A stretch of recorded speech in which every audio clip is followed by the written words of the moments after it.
An old man found a cat lying in the snow, but when he saw the wire wrapped around its body, he knew it was no accident. The silence of a deep Minnesota winter had settled over the small town of Northwood like a thick insulating blanket. Snow lay heavy on the pines, burdened the eaves of the old clapboard houses, and muffled the world into a state of hushed serenity. For Samuel Bellwether, a man whose late 60s were etched with the quiet lines of thought and loss, this silence was both a comfort and a companion. Since Martha, his wife of 40 years, had passed away 3 years prior, the silence in their neat, book-filled house on Hemlock Lane had become profound. His daily walks, regardless of the weather, were a necessary punctuation mark in the quiet rhythm of his retirement. Samuel had been a history teacher at the regional high school for nearly 4 decades, a career spent trying to unravel the complexities of the past for young minds often more interested in the future. He loved history's long view, its patterns of folly and resilience, but now, in his own later chapters, he found solace in the simpler, more immediate truths of the natural world. The crisp bite of the winter air, the intricate geometry of snowflakes on his woolen sleeve, the stark beauty of bare trees against a steel gray sky. This afternoon in late January, the cold was particularly biting, the temperature hovering stubbornly in the single digits. A fresh layer of snow had fallen overnight, pristine and trackless, demanding effort with each step. Samuel, bundled in his heavy parka, scarf, and insulated boots, followed his usual route, down Hemlock Lane, past the shuttered summer cottages near the lake, and along the edge of the state forest land that bordered the town. The crunch of his boots on the packed snow was the only sound for long stretches, a solitary rhythm against the vast white silence. He walked with his head slightly bowed against the wind, eyes scanning the familiar landscape. He knew this path well, knew where the deer usually crossed, where the snowshoe hares left their distinctive tracks.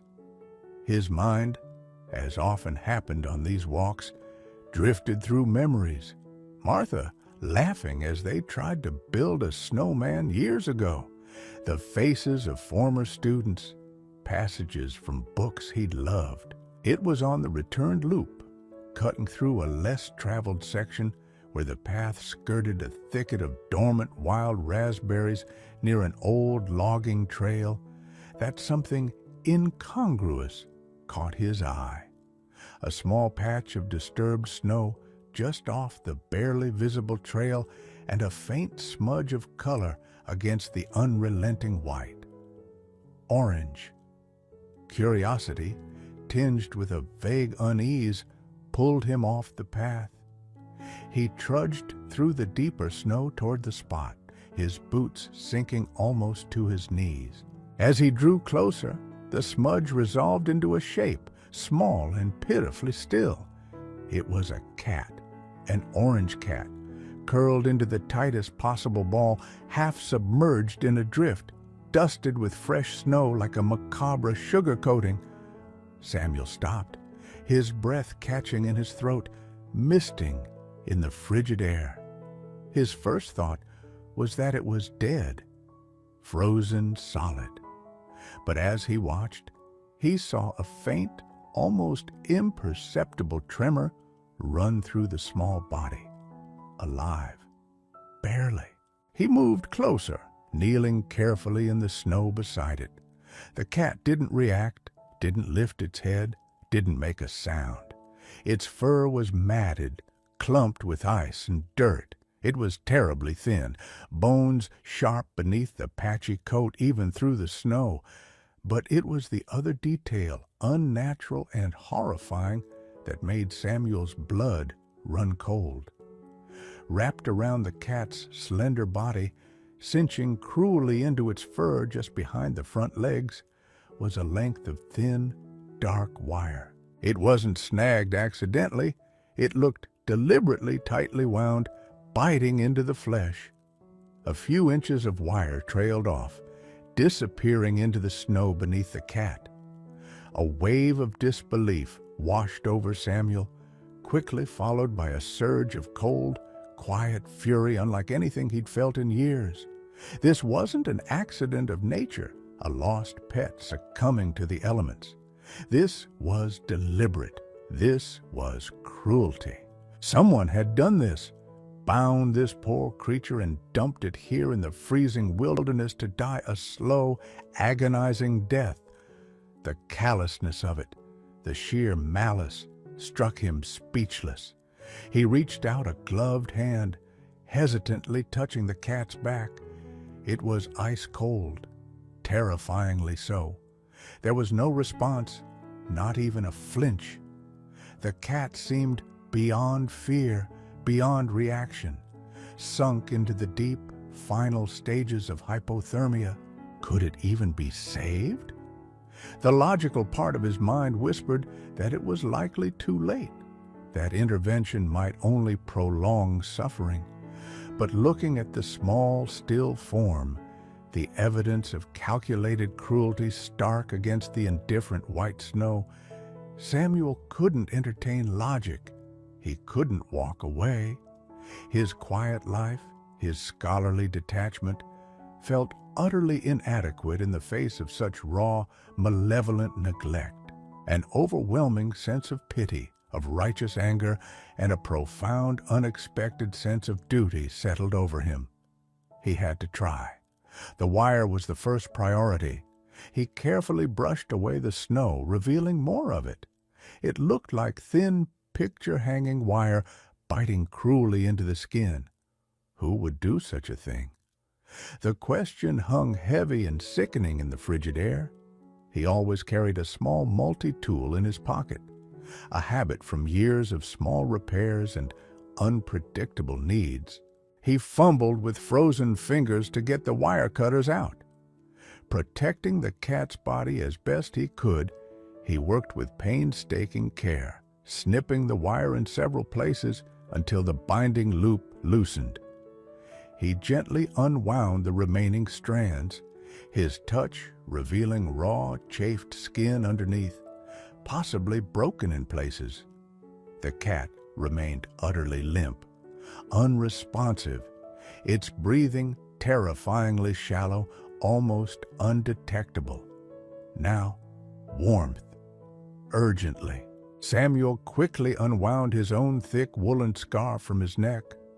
Carefully, trying to cause as little jarring movement as possible, he scooped the feather-light, freezing body out of the snowdrift. It felt impossibly small and fragile in his hands. He wrapped it tightly in the scarf, tucking it securely inside the front of his heavy parka, hoping his own body heat could offer some small measure of warmth against the brutal cold.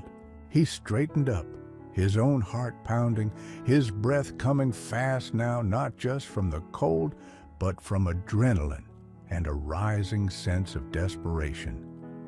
He turned back towards town, abandoning the rest of his planned walk. His steps were urgent now, faster than he'd moved in years, driven by the fragile flicker of life held against his chest and the cold fury burning in his heart. The white silence of the woods felt different now, not serene, but accusing, a witness to a cruelty he couldn't comprehend, but was now irrevocably bound to confront. The journey back to Hemlock Lane felt both agonizingly slow and desperately rushed.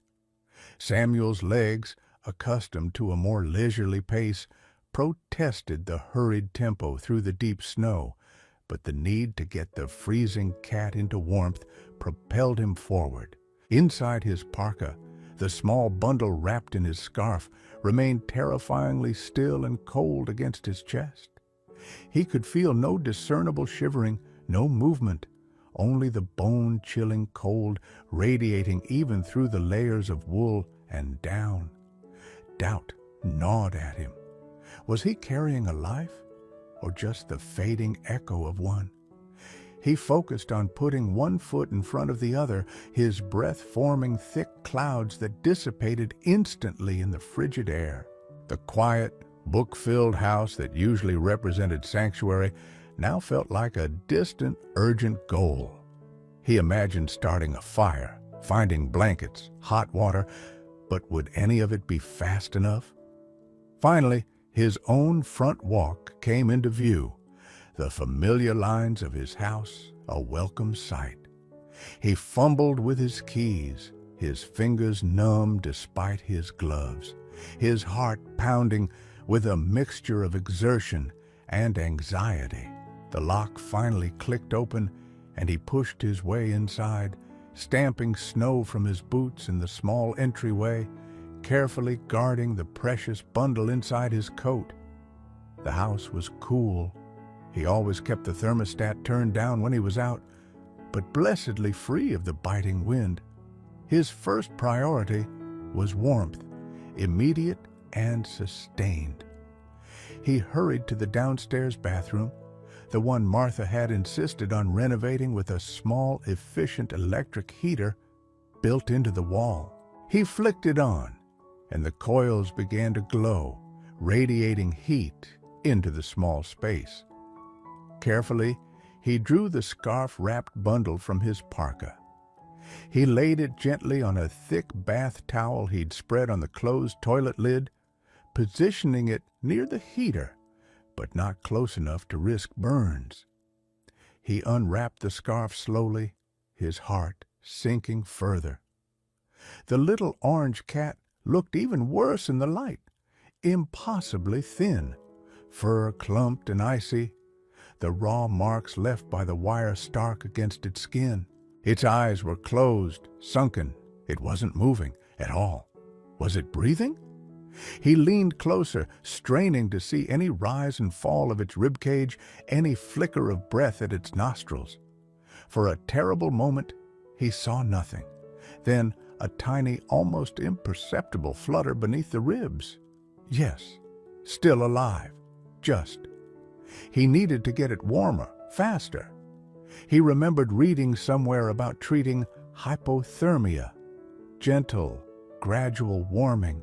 He grabbed more towels from the linen closet, warming them quickly against the heater, then gently wrapped the cat, replacing the cold, damp scarf. He found an old hot water bottle, filled it with warm, not hot water from the tap, wrapped it in another towel, and tucked it gently alongside the cat's body. He shut the bathroom door to keep the heat concentrated, leaving it cracked just enough to peek in. Now what? He felt woefully inadequate. He wasn't a vet, wasn't even particularly experienced with animals beyond the family dogs they'd had when his children were young. This cat needed more than warm towels and a hot water bottle. It needed professional help, immediately. He went to the kitchen phone, his hand still slightly trembling. He looked up the number for the Northwood Veterinary Clinic, Dr. Anya Sharma. He knew her slightly. She was younger, had taken over the practice a few years back, and had a reputation for being thorough and compassionate. He dialed, his hope dwindling with each ring. It was late afternoon on a Saturday. Would they even be open? A calm voice answered on the third ring. Northwood Veterinary Clinic, Sarah speaking. Relief washed over Samuel. Yes, hello. My name is Samuel Bellwether. I need help. I found a cat outside in the snow. It's nearly frozen, barely breathing. There was wire wrapped around it. He struggled to keep his voice steady. Sarah's professional calm sharpened with concern. Wire? Oh dear. Okay, Mr. Bellwether. Is the cat conscious? Barely, not responsive, Samuel reported. I brought it home, trying to warm it up slowly now in my bathroom." "All right, you did the right thing bringing it inside. Avoid direct, intense heat. Just gentle warming like you're doing. Can you bring it in right away? Dr. Sharma is still here, just finishing up." Yes, right away," Samuel confirmed, a surge of desperate hope returning. "Thank you." He hung up and immediately went to prepare for transport. He found a sturdy cardboard box and lined it thickly with more warm, dry towels. He gently transferred the cat, still wrapped, along with the towel-covered hot water bottle, into the box. He worked with a tenderness that felt both innate and unfamiliar, acutely aware of the fragility of the life in his hands. He grabbed his keys and wallet, pulled his parka back on over his sweater, and carefully carried the box out to his car. The engine groaned in the cold, but turned over. He placed the box on the passenger seat, cranking up the car's heater as high as it would go. Driving the few blocks to the clinic, he kept casting anxious glances at the box. No movement, no sound. He gripped the steering wheel, sending a silent plea out into the cold winter air. "Hang on, little one, just hang on." The quiet fury he'd felt in the woods had subsided, replaced now by a gnawing anxiety and a fierce protective determination. He had found this small, brutalized creature. He couldn't lose it now. The Northwood Veterinary Clinic was warm and brightly lit, a stark contrast to the deepening twilight gloom outside. Samuel carried the box carefully through the door, nodding briefly at Sarah, the receptionist he'd spoken to on the phone. She immediately recognized the urgency, bypassing formalities and showing him straight into an examination room. "Dr. Sharma will be right with you, Mr. Bellwether. Just set the box here on the table." Samuel placed the box on the cool stainless steel surface, his heart pounding. He lifted the lid slightly. The cat remained motionless within the cocoon of towels. A moment later, Dr. Anya Sharma entered, radiating calm competence. She was younger than Samuel had remembered, perhaps in her late 30s, with kind, intelligent eyes behind her glasses. "Mr. Bellwether, Sarah told me what happened. Let's see what we have here." Her voice was gentle but professional. She carefully lifted the cat from the box, towels and all, onto the examination table. Samuel stood back, feeling helpless, twisting his gloves in his hands. Dr. Sharma worked quickly and efficiently, her movements precise. She unwrapped the towels, her expression growing increasingly concerned as the cat's full condition was revealed. She used a stethoscope, listening intently to the faint heartbeat and respiration. She took the cat's temperature, dangerously low. She checked the pale gums, the sunken eyes. She gently examined the raw, chafed skin where Samuel had removed the wire. Severe hypothermia, significant dehydration, and malnutrition, she murmured almost to herself, her brow furrowed in concentration. And these ligature marks? She probed gently around the area where the wire had been. Deep abrasions, possible tissue damage underneath. It's been on there a while, I'd say, for the skin to be this raw. She looked up at Samuel, her professional calm overlaid with a deep sadness. "You said you found wire wrapped around him?" Samuel nodded, swallowing. "Yes, thin wire, like for hanging pictures, wound tight, right behind his front legs. I cut it off." Dr. Sharma sighed, a heavy sound in the quiet room. "This wasn't an accident, Mr. Bellwether. The location, the type of wire, the tightness required to cause these kinds of wounds combined with his emaciated state and being left out in this lethal cold, it points strongly towards intentional abuse and abandonment. Samuel had suspected as much, had felt it in his gut from the moment he saw the wire, but hearing the vet voice, it so plainly landed like a physical blow. The calculated cruelty of it felt incomprehensible, sickening. To torture a small, defenseless animal like this, then discard it in the snow to die. What kind of person could do such a thing? His quiet anger resurfaced, colder and deeper this time, mingled with an aching sorrow for the suffering this small creature had endured. Can you help him?" Samuel asked, his voice husky. Dr. Sharma met his gaze directly. "I'm going to do everything I possibly can. His core temperature is critically low. That's the most immediate threat. We need to warm him very carefully, administer warmed intravenous fluids to combat dehydration and shock, and get some nutrition into him. We'll clean these wounds thoroughly and start him on antibiotics and pain relief. But I have to be honest, he's in extremely critical condition. His chances are, well, they're very poor." Samuel felt his fragile hope waver, but he straightened his shoulders. "Please, doctor, do whatever you can, whatever it costs." He wouldn't let cost be a factor, not after what this cat had been through. "We will," she assured him gently. "We'll need to keep him here, obviously, in an incubator with intensive monitoring. We'll monitor his temperature, heart rate, blood sugar, everything very closely. The next 12 to 24 hours will tell us a lot."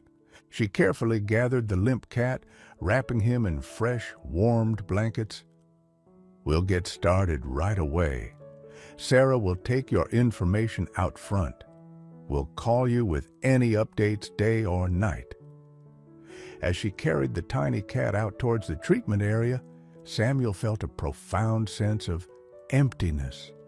He had found the cat, rescued it from the snow, but now its fate was out of his hands, dependent on warmth, medicine, and whatever tiny spark of resilience remained within that brutalized body. He went back to the reception area, gave Sarah his contact details, and paid a hefty deposit for the intensive care without hesitation. Walking back out into the biting wind and swirling snow felt surreal. The world looked the same, but knowing the depth of cruelty that could exist within it, knowing what that small orange cat had suffered, cast a pall over everything. He drove home slowly, the empty passenger seat beside him a stark reminder of the fragile life now fighting for survival back at the clinic. The silence in his house felt heavier than ever, filled now not just with the absence of Martha, but with the weight of worry and the heavy knowledge of human darkness. He built a fire in the hearth, not for warmth, the thermostat was turned up now, but for the comforting flicker of light against the encroaching shadows, both outside and within his own heavy heart. All he could do now was wait and hope. The waiting was excruciating. Samuel hovered near the phone, every ring making his heart leap, only for it to be a telemarketer or a wrong number. He paced the familiar rooms of his house, the silence amplifying his anxiety. He tried reading, but the words blurred on the page. He made himself dinner, but barely touched it. His thoughts kept returning to the little orange cat, fighting for its life in an incubator, and to the unknown person capable of such deliberate cruelty. Dr. Sharma called late that night, as promised. Her voice was cautious, guarded. "Mr. Bellwether, just wanted to update you. He's still with us. His temperature is coming up very slowly, which is what we want. We have him on IV fluids, glucose, antibiotics. He's completely unresponsive still, but his vital signs are marginally more stable than when you brought him in. It's still incredibly touch and go, but the fact that he's survived this long is something. Thank you, Doctor. Thank you for calling, Samuel said, relief making his voice thick. It wasn't much, but it was hope. He barely slept, waking often, the image of the cat in the snow flashing in his mind. The next day brought another cautious update, slight improvement. The cat's temperature was nearing the low end of normal. He had responded slightly to painful stimuli, a grim sign, but an indication of returning neurological function. He remained unconscious, however, and so it went for several days. Slow, incremental progress measured in fractions of degrees, slight upticks in blood pressure, faint responses. Samuel visited the clinic briefly each afternoon. Seeing the cat, still so small and still within the incubator, connected to tubes and wires, was heartbreaking. But Dr. Sharma pointed out the subtle positive signs, the slight lessening of pallor in his gums, the faintest muscle twitch. Then, on the 5th day, came a breakthrough. Dr. Sharma called, her voice tinged with real optimism for the first time. Samuel? He opened his eyes this morning, just briefly, and he's not really focusing, but he's emerging from the deep coma state. We even managed to get a tiny bit of liquid nourishment into him via syringe, and he swallowed. Tears welled in Samuel's eyes. That's wonderful news, Doctor. It is, she agreed. He's still critically ill, faces huge hurdles with infection risk and recovery from severe malnutrition, not to mention whatever emotional trauma he's carrying. But today, for the first time, I'm thinking he might actually have a fighting chance. It was another week before Dr. Sharma deemed the cat stable enough, though still incredibly weak and fragile, to potentially continue his recovery outside the intensive care environment of the clinic. He needs constant monitoring, warmth, careful feeding, medication, and a very quiet, stress-free environment, she explained to Samuel during his visit. Continuing care here is an option, but it's costly, and frankly, sometimes the quiet consistency of a home environment, once they're past the absolute critical stage, can be beneficial for recovery, especially from trauma. She paused, looking at him kindly. It would be a huge undertaking, Samuel, round-the-clock care, essentially. Samuel didn't hesitate. The bond, forged through worry and hope, already felt strong. I want to take him home, he said firmly. I can do it. I have the time. My house is quiet. Dr. Sharma nodded slowly. All right, let's go over everything you'll need to do. She gave him detailed instructions, how to administer the medications, the specific type and amount of high-calorie recovery food to offer, still likely via syringe initially, how to monitor his temperature, signs of infection to watch for, the importance of absolute quiet and minimal handling. She stressed that the cat was likely still deeply traumatized and might react unpredictably out of fear. Patience, she emphasized, would be paramount. Samuel absorbed it all, writing meticulous notes. He purchased a heating pad designed for pets, more soft bedding, the special food, syringes, and everything else Dr. Sharma recommended. He went home and prepared a sanctuary in his quiet guest bedroom, a room that hadn't been used since his daughter's last visit years ago. He cleared a space, set up the heating pad under soft towels in a large open cardboard box, lined with more bedding, creating a safe, warm den. He placed shallow dishes for food and water nearby, and a low-sided litter box with unscented litter in the corner, though he doubted the cat was capable of using it yet. He drew the curtains, ensuring the light was dim and soothing. Bringing the cat home felt momentous. He was so light in the carrier, fragile as spun glass. Samuel placed him gently into the prepared den. The cat, he still hadn't thought of a name, immediately curled into the tightest ball possible, facing the corner, trembling slightly. His eyes were open now, but dull, unfocused, staring blankly at the wall. He made no sound, showed no reaction to his new surroundings. He just lay there, a small, broken creature withdrawn deep inside himself, seeking shelter from a world that had shown him unimaginable cruelty. Samuel knew this was just the beginning of a long, arduous journey. The physical wounds were healing, but the emotional ones ran deep, hidden beneath the surface. He settled into a chair across the room, prepared for the long vigil. He wouldn't push, wouldn't pry. He would simply provide warmth, food, medicine, and the unwavering shelter of his quiet, patient presence. He would weather this storm alongside this small, traumatized soul, offering sanctuary, one slow, gentle day at a time. The first weeks were characterized by an almost unnerving stillness. The little orange cat, Samuel still hadn't landed on a name, nothing felt quite right yet, remained deeply withdrawn, a small furry statue in his warm den.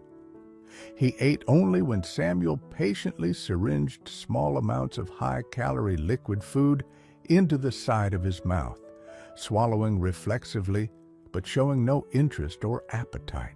He rarely moved, except to shift position slightly or tremble when Samuel had to administer medication or gently clean him. His eyes, when open, held a vacant, thousand-yard stare, seemingly looking through the walls, through Samuel, into some internal landscape of fear. Samuel adhered religiously to the vet's instructions and his own resolve for patience. He kept the room dim, quiet, warm. He spoke softly when he entered, announcing his presence gently, moving slowly and predictably. He handled the cat only when necessary for care, his touch always gentle, brief. He spent hours each day simply sitting quietly in the armchair across the room, reading or just watching, letting the cat grow accustomed to his non-threatening presence. Progress, when it came, was measured in millimeters. One morning, nearly 2 weeks after bringing him home, Samuel entered the room to find the cat hadn't burrowed quite so tightly into the corner. His head was lifted slightly, his eyes open, and they seemed, for the first time, to actually see Samuel, albeit with a deep, ingrained wariness. It was a flicker of awareness, nothing more, but it felt monumental. A few days later, Samuel noticed the cat tentatively licking at a tiny smear of the recovery food Samuel had left on the edge of the dish. Hope surged in Samuel's chest. He continued syringe feeding for nutrition, but always left a small amount in the dish. Gradually, over another week, the cat began licking the dish clean on his own. Samuel carefully transitioned him to a soft pate, still high-calorie, which the cat began to eat hesitantly but consistently. The syringe was retired, a significant victory. Using the litter box was the next hurdle. Samuel had kept it meticulously clean. One afternoon, he saw the cat painstakingly limp over to it, use it, and limp back to his bed. Another quiet triumph. The physical strength was slowly returning, but the emotional trauma remained palpable. Any sudden movement outside the established routine, the phone ringing down the hall, a dropped book, Samuel, clearing his throat too loudly, would make the cat flinch violently or freeze, eyes wide with panic.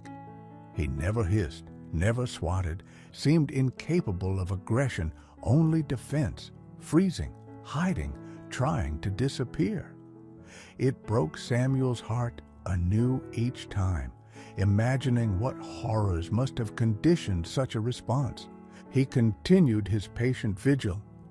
He started leaving the door to the guest room slightly ajar, allowing the sounds of the quiet house, the ticking clock, the furnace kicking on, Samuel moving about, to filter in gradually. He wanted to normalize the environment, gently expand the cat's world beyond the confines of the recovery room, but only at a pace the cat could tolerate. One evening, perhaps 2 months into the recovery, Samuel was sitting in his usual chair, reading. The cat was awake, watching him from his bed with that now familiar wary stillness. Samuel had absently rested his hand on the armrest nearest the cat's box. After several long minutes of apparent contemplation, the cat slowly stood up, stretched his thin body, and took a few hesitant steps out of the box, towards the chair. He stopped just short of Samuel's hand, sniffed the air, then, incredibly, took another step and gently bumped his head against Samuel's still fingers. Samuel froze, hardly daring to breathe. The touch was feather-light, tentative, almost questioning. It lasted only a second before the cat retreated back to the safety of his bed. But it happened, the first voluntary positive contact. Tears pricked at Samuel's eyes. He didn't move, didn't want to shatter the fragile moment. He simply absorbed the significance of that small gesture. It was a thread, gossamer thin, but undeniably there, a thread of nascent trust offered across a chasm of fear and pain. He began to think about names again. Lucky? It felt too trite. Sunny? Maybe, for his color, but it didn't capture the resilience. Then it came to him. Phoenix, for the mythical bird reborn from ashes, symbolizing resilience, survival, a new beginning rising from destruction. Phoenix, he whispered into the quiet room. The cat's ear twitched slightly at the sound. I think that suits you. The head bump became an occasional fleeting ritual. Phoenix still wouldn't allow petting, shying away from any attempt. But he started spending more time observing Samuel, his gaze less fearful, more curious. He even began, very cautiously, to explore the guest room beyond his den when Samuel was present, sniffing at furniture legs, peering under the bed, always ready to dart back to safety at the slightest perceived threat. The healing was painstakingly slow, marked by setbacks, a loud noise sending Phoenix back into hiding for hours, but the trajectory, however shallow, was upwards. Samuel felt an immense, quiet pride in the cat's courage and a deepening affection that filled spaces in his own heart he hadn't known were empty. He had offered shelter from the storm, and now, slowly, tentatively, a fragile trust was beginning to take root in the thawing ground between them. It required unwavering patience, but Samuel had time, and for Phoenix, he would give all the patience in the world.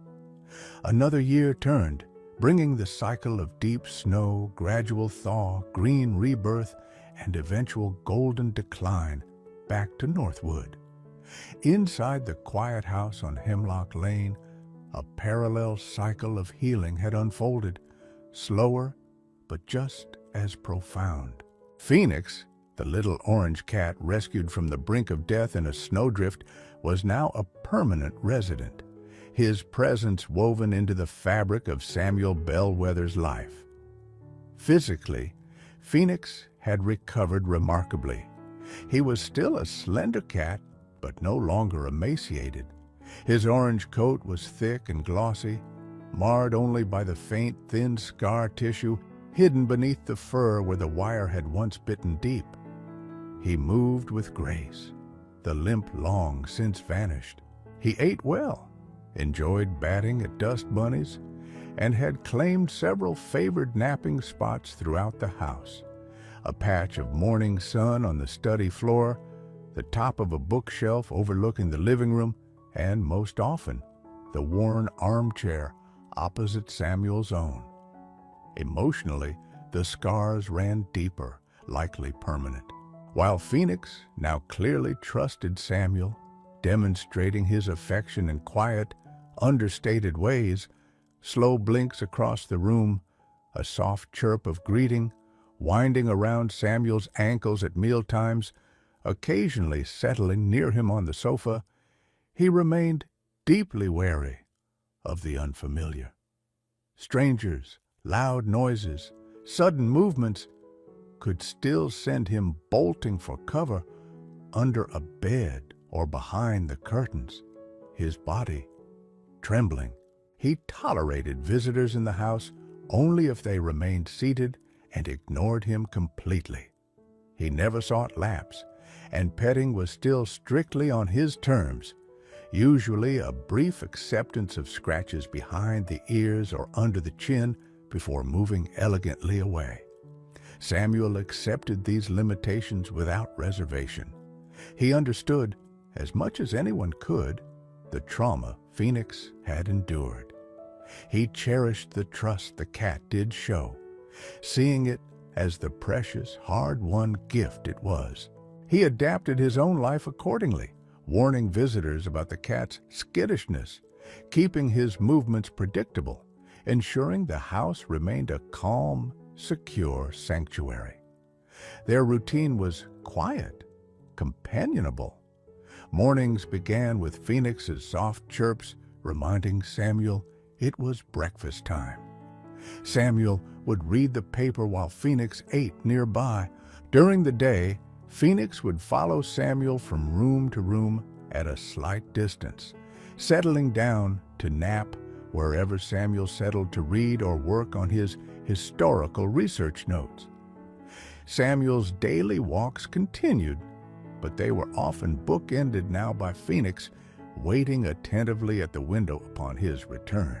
Evenings were spent in the living room, Samuel reading or listening to classical music, Phoenix dozing in the opposite armchair, or sometimes, on colder nights, curled on the hearth rug, soaking up the warmth from the fire Samuel still liked to build. Samuel often found himself talking to Phoenix, sharing observations about the birds at the feeder, complaining mildly about the town council's latest decision, or simply recounting memories of Martha or his teaching days. Phoenix would listen, or seem to listen, occasionally responding with a slow blink or a soft meow, his quiet presence a comforting constant in the silent house. He was more than a pet. He was a confidant, a fellow survivor, a small, warm anchor in Samuel's later years. One snowy afternoon, much like the one when he'd found Phoenix, Samuel sat by the living room window, watching the flakes drift down, covering the world in a fresh layer of white. Phoenix was curled on the armchair beside him, fast asleep, his side rising and falling rhythmically. Samuel looked at the sleeping cat, marveling, as he often did, at the resilience packed into that small body. He remembered the nearly frozen creature he'd pulled from the snowdrift, the heartbreaking diagnosis from Dr. Sharma, the long, uncertain weeks of recovery, the infinite patience required to coax trust from such a traumatized soul. He thought about the cruelty that had put Phoenix in that drift, the anger and sorrow it still evoked, but dwelling there felt less necessary now. The more potent reality was the quiet life they had built together in the aftermath. Caring for Phoenix earning his trust, had given Samuel a profound sense of purpose he hadn't realized he was missing. It had demanded patience, gentleness, and unwavering commitment, qualities that had, in turn, reshaped his own experience of solitude and aging. He had rescued Phoenix from the cold, but Phoenix, in his own quiet way, had rescued Samuel from a different kind of chill, the encroaching quiet of a life lived too much in the past. Phoenix stirred, stretched languidly, and opened his amber eyes, blinking slowly at Samuel. He let out a soft puff of sound, almost a sigh. Samuel reached over and gently scratched the familiar spot behind his ears. Phoenix leaned into the touch for a long moment, his purr starting up, a low, steady rumble that filled the quiet room. It was the sound of safety, of contentment, of trust hard-won and deeply held. Samuel smiled, a genuine warmth spreading through him. They were two solitary beings, marked by scars seen and unseen, who had found unexpected solace in each other's company. The world outside could be harsh, unpredictable, capable of great cruelty. But here, inside the warm house, with the snow falling softly outside and the quiet rumble of a purring cat beside him, there was peace, there was companionship, there was a quiet, enduring grace. And for Samuel Bellwether, that was more than enough. It was everything.